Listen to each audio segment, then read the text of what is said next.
વધુ માહિતી સાથે संवाददाता दिल्ली थी सुशील पांडे हमारी साथ जोड़ा।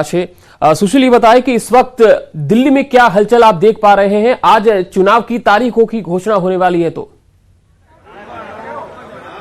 जी देखिए, फिलहाल चुनाव आयोग ने लगभग तैयारियां पूरी कर ली हैं। 3 बजे विज्ञान भवन में प्रेस कॉन्फ्रेंस का आयोजन किया जाएगा और लोकसभा में जो चुनाव की तारीखों का ऐलान होगा, उन तारीखों की अगर दिल्ली में बात करें तो दिल्ली में तमाम राजनीतिक पार्टियों की भी नजर है और न केवल दिल्ली बल्कि पूरे देश भर के राजनीतिक पार्टियों की नजर ये है कि कितने चरणों में मतदान का आयोजन करवाया जाएगा। हालांकि जो हमारे सूत्र हैं उनके मुताबिक 7 से 8 चरणों में तमाम जो मतदान है वो होंगे। गुजरात को लेकर भी फिलहाल हाल ही में चुनाव आयोग ने दौरा किया है, तो कई जो गुजरात के चुनाव अधिकारी हैं उनसे बैठकर मुलाकात की गई है। तो ये माना जा सकता है कि तमाम तैयारियां लगभग चुनाव आयोग की पूरी हो गई हैं चुनाव के मद्देनजर। और 3 बजे का इंतजार करना होगा जब प्रेस कॉन्फ्रेंस का आयोजन किया जाएगा और खुद मुख्य चुनाव आयुक्त राजीव कुमार इसकी घोषणा करेंगे। हालांकि कल 11 बजे जो बैठक हुई है उस बैठक में न केवल गुजरात बल्कि देश के तमाम जो बड़े राज्य हैं वहां पर चर्चा की गई है चुनाव की तैयारियों को लेकर। तो ये माना जा सकता है कि चुनाव को लेकर चुनाव आयोग लगभग तैयार है।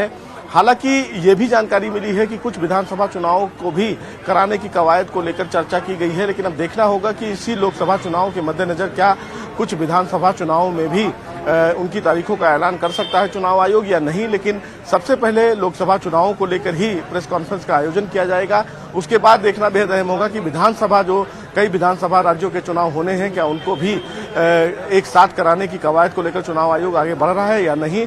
हालांकि तैयारियां लगभग पूरी हो चुकी है। 3 बजे का इंतजार हमें भी करना होगा कि चुनाव आयोग कितने चरणों में पूरा जो मतदान है वो करवाने वाला है। जी सुशील, राजकीय गलियारों में इस वक्त क्या हलचल आप देख पा रहे हैं, जैसे बीजेपी हो गई या कांग्रेस है, उनकी कितनी तैयारियां दिख रही है?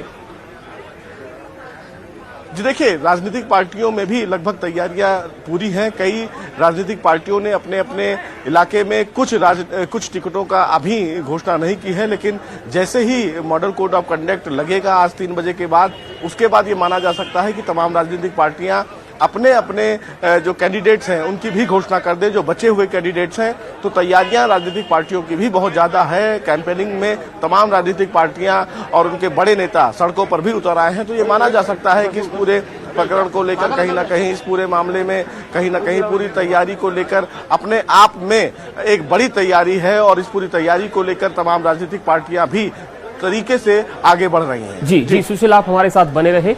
प्रणव पटेल પણ મારી સાથે અમદાવાદથી જોડાયા છે। પ્रणव, આપની પાસે આવીશ। ગુજરાતની 26 લોકસભાની બેઠકો છે। આજે ચૂંટણીની તારીખોનું જાહેરાત થવાની છે। કેવી સ્થિતિ તમે જોઈ રહ્યા છો? દર વખતની લોકસભા ચૂંટણીમાં આ વખતે તમને શું ખાસ લાગી રહ્યું છે?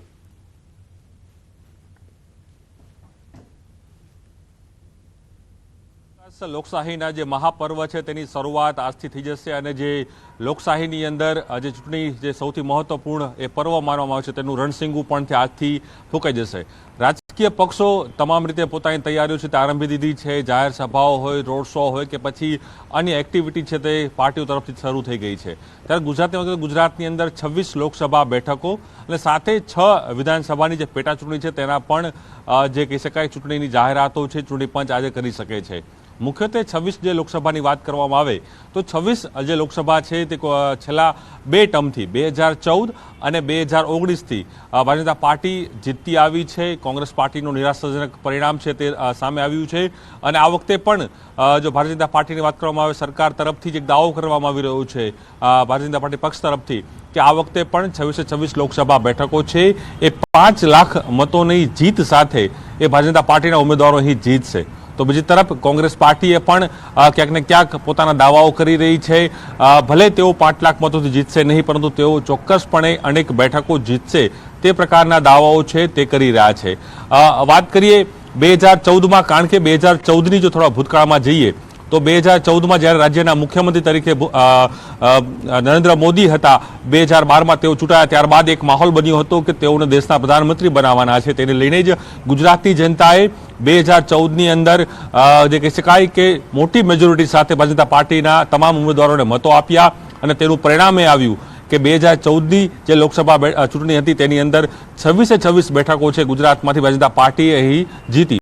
ત્યારબાદ 2019માં પણ એક સૌથી મોટી જે વેવ છે નરેન્દ્ર મોદી તરફી રહી, નરેન્દ્ર મોદીના કારણે અને એમાં ગુજરાત એનું હોમ ટાઉન હતું તેમાં સાથે દિગ્ગજ અનેક નેતાઓ, અમિત શાહ હોય કે અન્ય પણ દિગ્ગજ નેતાઓ છે એ ચૂંટણી મેદાનમાં ઉતરે છે અને તેની અંદર પણ મેજોરિટી સીટો સાથે તેઓ જીતે છે. એટલે 26 લોકસભા જે બેઠકો છે તે ભારતીય જનતા પાર્ટી અહીં હાંસલ કરે છે. ત્યારબાદની પણ 2022ના વિધાનસભા ચૂંટણીના જે પરિણામો આવ્યા તે ભારતીય જનતા પાર્ટી તરફ આવ્યા. ભારતીય જનતા પાર્ટીને મેજોરિટી, તેમાં જે રેકોર્ડ બ્રેક જે બેઠકો છે તે વિધાનસભાની અંદર 156 બેઠકો ભારતીય જનતા પાર્ટીને મળી. એટલે એક સૌથી મોટો એક વર્ગ છે જે ભારતીય જનતા પાર્ટીની જે વિકાસ યાત્રા છે, જે રીતે ભારતીય જનતા પાર્ટીના દાવાઓ છે, નેતાઓના દાવાઓ છે, તે યાત્રામાં જોડાય તેના જ કારણે મોટા પ્રમાણમાં ત્યાં મતદાન થયું ને ભારતીય જનતા પાર્ટીના જે ઉમેદવારો છે તે મેજોરિટી સાથે તેઓ જીત્યા. એ જ રીતે 2024ની જે રીતે વાત આવી રહી છે પંકજ, એમાં પણ 24ના સાથે જ 6 જે પેટા ચૂંટણીઓ છે તેની પણ ચૂંટણી પણ જાહેરાત કરશે. જી પ્રણવ, હું આપણી પાસે આવીશ. હાલ રાજકીય વિશ્લેષક જગદીશભાઈ મહેતા પણ આપણી સાથે જોડાઈ ગયા છે. જગદીશભાઈ, આપનું સ્વાગત છે. જો આ વખતે 3 વાગે ઇલેક્શન કમિશનની પ્રેસ થશે, તારીખો જાહેર થશે અને આજથી આચારસંહિતા પણ લાગુ થઈ જશે, તમારી દ્રષ્ટિએ જગદીશભાઈ આ વખતની લોકસભા ચૂંટણીમાં કયા મહત્વના મુદ્દાઓ લાગી રહ્યા છે જેના ઉપર પ્રખર ટક્કર જોવા મળશે? જો પંકજભાઈ, વિકાસ ને વિરોધ પક્ષના કેટલાક વિરોધો ને એ બધા મુદ્દા ગૌણ છે. આ વખતની ચૂંટણીમાં સૌથી મોટો જો સેટબેક કહી શકાય અથવા તો રોમાંચ કરે એવી કોઈ વાત હોય તો એ થશે ભારતીય જનતા પાર્ટીના પોતાના થોડા ઘણા અસંતોષની વાત. એ થશે. વિકાસના મુદ્દે તો ભારતીય જનતા પાર્ટી પાસે એટલા શ્રેણીબદ્ધ વાતો છે કે એના માટે આખો એપિસોડ ટૂંકો પડે. આપણે બધા જાણીએ છીએ. એટલે નરેન્દ્ર મોદીના નેતૃત્વ અને ભારતને વિકસિત કરવાનું એનું વિઝન, એ બાબતમાં સમૂચા દેશમાંથી કોઈને લેશ માત્ર શંકા નથી. બાકીનું હતું એણે હિન્દુત્વનું, રામલલ્લાના મંદિરથી માંડીને હિન્દુત્વનું પણ એક પરિબળ ઉમેરી દીધું. એટલે આખા તમામ દેશના વિશ્લેષકો, ટીવીના જે સર્વેક્ષણો બહાર આવી રહ્યા છે, કેટલીક એજન્સીસ જે કહી રહી છે, આ બધાનો સરવાળો તો એ જ છે કે આएंगे તો મોદી હી. એ ખેર, પરંતુ એક તટસ્થ વિશ્લેષક તરીકે એક વાતની આપણે નોંધ રાખવી રહી કે જેમ કે ગુજરાતમાં એ 26 બેઠકને 5 લાખથી વધુ લીડથી જીતવાની વાત ભલે કરે છે, જીતશે એમાં અત્યારે કોઈ સંશય નથી લાગતો. પરંતુ જે સૌથી મોટો મુદ્દો ભારતીય જનતા પાર્ટીને નડી શકે એમ હોય તો એ આંતરહ કલહનો છે. વડોદરાથી તો આપણે જાણીએ છીએ જ્યોતિબેન પંડ્યાએ આ બ્યુગલ ફૂંકી દીધું છે. વડોદરાના પૂર્વ મેયર હતા એને જે ટિકિટ રંજનબેનને ટિકિટમાં રિપીટ કર્યા એટલે એ ખુલ્લીને એને બળવો કર્યો. ત્યાર પછી એવું જ મહત્તમ થોડું ઘણું વાતાવરણ સૌરાષ્ટ્રમાં પણ ચાલે છે. રાજકોટની બેઠક ઉપરથી મોહનભાઈ કુંડારિયાને બાદ કરીને પરસોત્તમ રૂપાલાને આપવામાં આવી ટિકિટ. એનાથી બધા હૃદયથી કહી શકાય એવો રાજીપો નથી. બુદ્ધિપૂર્વક બધાએ સહન કરી લીધું અથવા તો સ્વીકારી લીધું, એ જુદી ઘટના છે. પરંતુ જે એક પ્રેસ કોન્ફરન્સમાં આપણા મોહનભાઈ કુંડારિયાએ ચોખ્ખું કીધું હતું કે ભારતીય જનતા પાર્ટીએ મારું રમકડું જે છે એ નાના ભાઈ રડતા હોય એને ચાલુ રાખવા માટે આપી દીધું. પરસોત્તમભાઈને નાના બાળકની જેમ રડતા એને ગણાવ્યા. અર્થાત એ રાજી પણ નથી. એટલે આવું તો તમામ જગ્યાએ ચાલી રહ્યું છે કે જે લોકો પ્રયોગો કરે છે ભારતીય જનતા પાર્ટી અને જેની ટિકિટ કપાય છે, એ કપાય છે એની ભૂમિકા શું છે એ આ ચૂંટણીમાં સૌથી મહત્વની બની રહેશે. जी जगदीश भाई, હું આપની પાસે આવીશ. હાલ सुशील પણ છે મારી સાથે दिल्ली थी. सुशील, आपके पास आऊंगा. लोकशाही का एक महाउत्सव का ऐलान जब आज होने वाला है, तो दिल्ली के जो विश्लेषक हैं वो इस चुनाव को किस प्रकार से देख रहे हैं और इस बार इलेक्शन कमीशन की जो तैयारियां हैं वो किस प्रकार से खास दिख रही है? जी देखिए, इलेक्शन कमीशन की जो तैयारियां हैं वो हमेशा की तरह इस बार बहुत ज्यादा चुस्त और दुरुस्त हैं, क्योंकि चुनाव आयोग ने फ्रीबीज पर निगरानी रखने के लिए स्पेशल टीम का गठन किया है, सोशल मीडिया पर निगरानी करने के लिए विशेष टीम का गठन किया है। और जब फिलहाल चुनाव की घोषणा होगी, उस चुनाव की घोषणा के बाद तमाम राजनीतिक पार्टियां जो लोक लुभावने फिलहाल वादे करती हैं उस पर भी लगाम लगाने के लिए बाकायदा नोटिफिकेशन जारी किया गया है। हालांकि चुनाव आयोग ने तमाम राजनीतिक पार्टियों के बड़े नेताओं को, स्टार कैंपेनर को ये पहले ही अल्टीमेटम दे दिया है कि वो जो भी चुनावी भाषण दें उसमें भाषा का बहुत ज्यादा ध्यान रखें, कोई अमर्यादित भाषा का प्रयोग ना करें। और साथ ही साथ अभी हाल ही में प्रधानमंत्री को लेकर की गई राहुल गांधी की टिप्पणी पर भी राहुल गांधी को आड़े हाथ चुनाव आयोग ने लिया था और उन्हें नसीहत दी थी कि वो ऐसी कोई भाषा का प्रयोग ना करें जिससे जो फिलहाल संवैधानिक पद पर बैठे हुए व्यक्ति हैं उनको किसी भी प्रकार से आघात हो, और अगर वो ऐसा करते हुए पाए जाते हैं तो चुनाव आचार संहिता का उल्लंघन उनके ऊपर चलाया जाएगा और उनके ऊपर कार्रवाई भी की जाएगी। तो चुनाव आयोग ने तमाम तैयारियां फिलहाल की हैं। जैसे ही मॉडल कोड ऑफ कंडक्ट लगेगा चुनाव आयोग एक्टिवेट हो जाएगा और निश्चित रूप से तमाम राजनीतिक पार्टियों को भी ये ध्यान रखने की बेहद आवश्यकता है कि जब भी वो चुनावी भाषण में कोई ऐसा भाषण दें जिसमें किसी भी धर्म समुदाय को या अपनी भाषा को बहुत ज्यादा ध्यान में रखकर ही भाषण दें, क्योंकि अगर वो ऐसा करते पाए जाते हैं तो उनके खिलाफ मॉडल कोड ऑफ कंडक्ट का वायलेशन की कार्रवाई जो है वो की जा सकती है। तो चुनाव आयोग ने पहले ही तमाम राजनीतिक पार्टियों को नसीहत दी है, लेकिन बावजूद इसके चुनाव आयोग ने तमाम तैयारियां कर रखी हैं कि किस तरह जो एजेंसियां हैं उनको सजग किया जाए, किस तरह फ्रीबीज पर लगाम लगाया जाए, किस तरह तमाम जो लोग हैं वो अगर किसी भी प्रकार से कोई भी कोई स्कीम को लेकर कोई भाषण देते हैं तो उन पर लगाम लगाया जाए। तो इन तमाम तैयारियों को लेकर पहले ही चुनाव आयोग ने सबको फिलहाल अल्टीमेटम दिया है, लेकिन बावजूद इसके अगर राजनीतिक पार्टियां ऐसे करती हुई पाई जाती हैं तो निश्चित रूप से चुनाव आयोग के दायरे में रहेंगी और चुनाव आयोग उन तमाम राजनीतिक पार्टियों के नेताओं पर कार्रवाई करेगी। जी जी जी सुशील, आप हमारे साथ बने रहे। प्रणव, 26 બેઠકો ગુજરાતની, આમ તો 543 બેઠક દેશભરની લોકસભાની છે, તેના પર આ ચૂંટણી થવાની છે, પરંતુ ગુજરાતની બેઝિકલી વાત કરીએ તો કોંગ્રેસમાંથી ઘણા નેતાઓ મોટાભાગે ભાજપમાં ભળી ગયા છે, એમાં તો ધારાસભ્યો પણ છે, અને જે રીતે જગદીશભાઈએ કીધું કે બીજેપીમાં પણ એક આંતરકલહ છે જે રીતે વડોદરાથી જોવા મળ્યો, તો કોંગ્રેસને આ નુકસાન થઈ શકે છે બીજેપીમાં જે નેતાઓ ગયા છે તેનું, કે પછી આ બીજેપીમાં જે આંતરકલહ એકાદ બે સીટ પર દેખાઈ રહ્યો છે એનો બેનિફિટ પણ મળે એવું લાગે છે?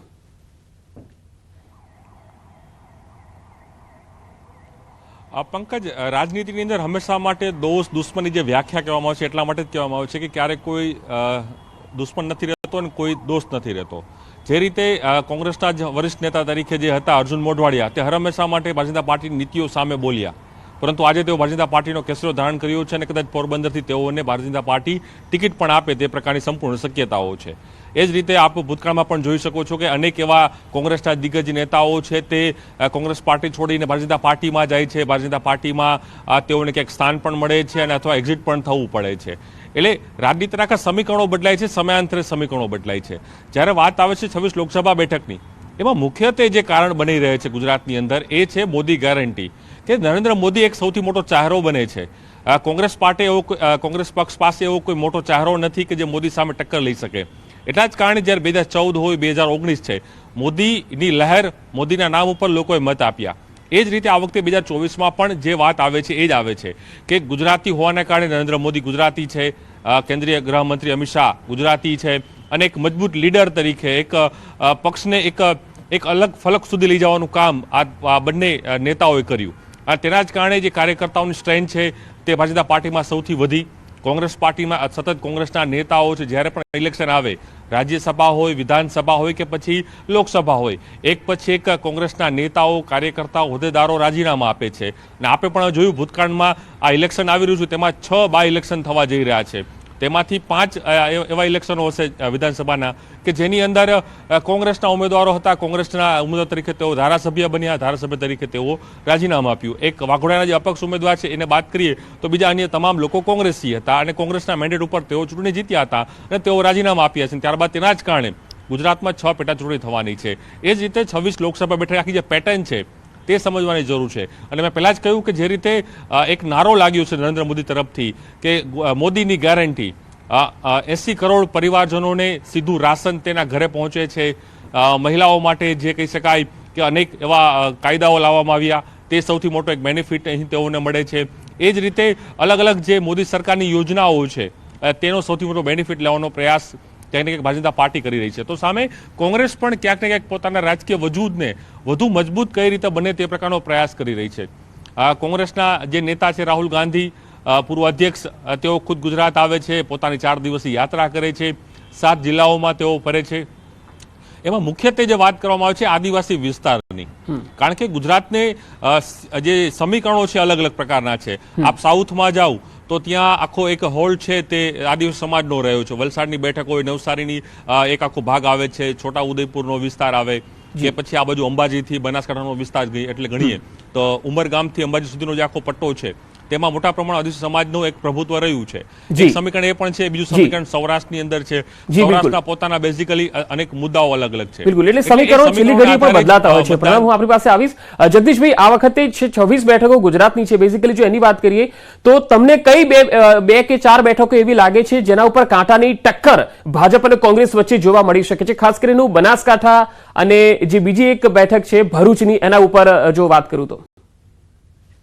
પંકજભાઈ, એક સ્થિતિ હતી થોડાક સમય પહેલા ભરૂચની બેઠક ઉપર આમ આદમી પાર્ટીના ચૈતર વસાવા આદિવાસીના ચહેરા તરીકે ઉપસી આવ્યા અને સહાનુભૂતિ પણ, એને જેલમાં હતા, એની પત્ની સાથે જેલમાં હતા અને પછી જેલમાંથી છૂટ્યા, એટલે એક બહુ મોટી સહાનુભૂતિનો એક મોજું હતું, એમાં કોઈ સંશય નથી. અને આજની તારીખે પણ ચૈતર વસાવા એક મજબૂત કેન્ડિડેટ, જો વિરોધ પક્ષ તમે જે જુઓ છો ગુજરાતમાં, એમાં ચૈતર વસાવા સૌથી મજબૂત કેન્ડિડેટ તરીકે આજે પણ છે. પરંતુ જે ભય કે હાવ ભારતીય જનતા પાર્ટીને પડકાર રૂપે લાગતો તો આજથી કમસે કમ બે મહિના પહેલા, એનું સોશિયલ એન્જિનિયરિંગ એટલે કે મેકેનિઝમ ભારતીય જનતા પાર્ટીએ કરી લીધું છે. અને એ શું કર્યું છે? નારાયણભાઈ રાઠવા, મહેશભાઈ વસાવા, એ જે કેટલાક આદિવાસી લીડર્સ છે જેનો પ્રજા ઉપર પ્રભાવ છે, અને સામા પક્ષે પાછું પોતે ટિકિટ આપી છે મનસુખભાઈ વસાવાને, જે 7 ટર્મથી જીતે છે. અર્થાત જેને આદિવાસીઓનું જેને ઉપર પ્રભુત્વ છે, પ્રભાવ છે, એ બધી જ વ્યવસ્થા ભારતીય જનતા પાર્ટીએ કરી લીધી છે. તદુપરાંત જે પ્લસ પોઈન્ટ બીજો થશે એ શું થશે? કોંગ્રેસના જે મુમતાઝ છે અને ફૈઝલ છે, અહમદ પટેલના પુત્ર પુત્રી, એની બે અત્યારે કોંગ્રેસ પક્ષ પ્રત્યે નારાજગી છે, એ પણ ભારતીય જનતા પાર્ટી માટે થોડોક પ્લસ પોઈન્ટ બને. એટલે કે સરવાળે કહીએ તો 26 બેઠક ગુજરાતની છે, એમાં જે સૌથી હોટેસ્ટ જેને કહી શકાય પડકારરૂપ હતી, એમાંથી એ પડકારનું પરિબળ તો ભારતીય જનતા પાર્ટીએ હાલ તુરંત દૂર કરી નાખ્યું ગણાય. એટલે ત્યાં 5 લાખની લીડથી કદાચ ન જીતે, પણ જીતે એવી સંભાવના તો એને કરી નાખી છે. પરંતુ સૌથી વધુ હું આપને ફરીથી કહેવા જઈશ કે જે ખાસ કરીને સૌરાષ્ટ્ર અને સૌરાષ્ટ્ર બેલ્ટ એટલે કે સુરત પંથકમાં જ્યાં પાટીદારો વિશેષ પ્રમાણમાં છે, આવી જે કેટલીક બેઠકો છે અને જ્યાં પરંપરાગત પાટીદારોની ટિકિટ કાપી અને કોઈ નવા પ્રયોગો કરવામાં આવ્યા છે. હું આપને એક એક્ઝામ્પલ આપું. પોરબંદરમાં લલિતભાઈ વસોયા કોંગ્રેસના ઉમેદવાર છે અને ભારતીય જનતા પાર્ટીએ મનસુખભાઈ માંડવિયા કેન્દ્રીય મંત્રીને ઉભા રાખ્યા. મનસુખભાઈ માંડવિયાની ભાવનગર પંથકમાં વાત ચાલતી હતી, પરંતુ સમીકરણો બદલાઈ ગયા. અમરીશ ડેર, રાજુલાવાળાના ધારાસભ્ય જે હતા, એ આવી ગયા ભારતીય જનતા પાર્ટીમાં. એટલે સમીકરણો બદલાયા, મનસુખભાઈ માંડવિયાને પોરબંદર મૂક્યા. હવે પોરબંદરમાં જયેશભાઈ રાદડિયાનો ભરપૂર દાવો હતો અંદર ખાને કે એને ટિકિટ મળે. હવે એને ટિકિટ નહીં આપીને મહેન્દ્રભાઈ મુંજપરાને આપી અને મનસુખભાઈ માંડવિયાને આપી. મનસુખભાઈ માંડવિયાને આપીમાં જયેશભાઈ અત્યારે સીધી રીતે ઇનકાર કરી શકે એમ નથી કે બગાવત કરી શકે એમ નથી જ્યોતિ પંડ્યાની જેમ, પરંતુ એનો રાજીપો નથી તો હકીકત છે. એટલે મુશ્કેલી જે હું તમને કહું છું, કોઈ બેઠક એક ચૈતર વસાવાને બાદ કરો, તદુપરાંત બીજી આ પોરબંદરની પણ સૌથી ટક્કર થાય એવી બેઠક થશે. જીતી જશે ભારતીય જનતા પાર્ટી, એમાં ના નહીં, પરંતુ લીડ ઘટશે. હા, બિલકુલ બિલકુલ પંકજભાઈ, બિલકુલ બિલકુલ. જગદીશભાઈ, આપનો આભાર અમારી સાથે જોડાવા માટે. પ્રણવ અને સુશીલ, આપનો પણ આભાર અમારી સાથે જોડાવા માટે. તો લોકસભાની ચૂંટણીની તારીખોનું એલાન આજે બપોરે 3 વાગે થવાનું છે. ચૂંટણી પંચ આજે 3 વાગે જે બેઠક અને પ્રેસ કોન્ફરન્સ કરવાનું છે, તેમાં આ તારીખો જાહેર થઈ જશે. લગભગ કુલ 7 તબક્કામાં આ મતદાન પ્રક્રિયા યોજાય તેવી પૂરી સંભાવના છે. સમાચારોનો પ્રવાહ લગાતાર જારી રહેશે. હાલ રોકાઈશું એક વિરામ માટે.